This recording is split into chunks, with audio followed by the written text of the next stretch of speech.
issue of the border nations insofar as Wales and Scotland. Now, Wales caused him problems, and it was largely to do with an Old English thane called Edric the Wild. Now, Edric must have taken a leaf out of the book of people like Elfgar of East Anglia or Sweyn Godwinson, who, when upset with the ruling classes, decided he would seek help from Welsh allies, and Edric the Wild's lands were near Wales, and he seemed to be upset at some Norman barons taking part of his land.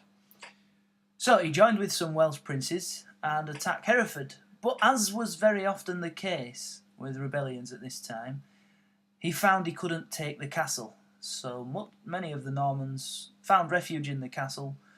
The rebels laid waste to land and robbed and pillaged, but couldn't take the castle, and then they simply melted away, having made their point, leaving the Normans to come back out and stay in control of that particular area.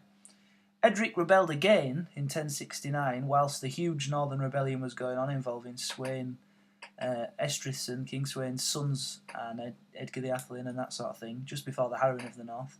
Well, he took advantage of that situation and rebelled again, this time pushing on to Shrewsbury, and again causing havoc, but again being unable to take the castle. William marched south to meet Edric and the rebels and defeated them in apparently quite easy fashion. So Wales and Edric the Wild, who was an English thane, were dealt with by William. But certainly the second rebellion in Shrewsbury came at an inopportune time. His second problem was Scotland, and in particular King Malcolm. When Edgar and Gospatrick, Earl of Northumbria, decided to rebel the first time, where did they flee to? Scotland. The second time, when they fled south to join in with the rebellion that was going on, where did they flee to where William came north? Scotland.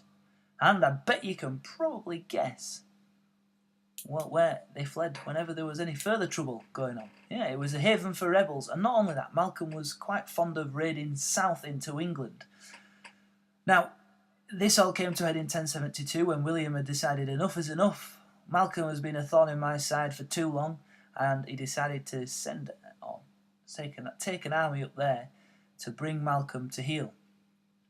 He decided in a joint naval and army campaign. Malcolm did very much what the rebels did and melted away before William, but he could only go so far before he had to acknowledge William.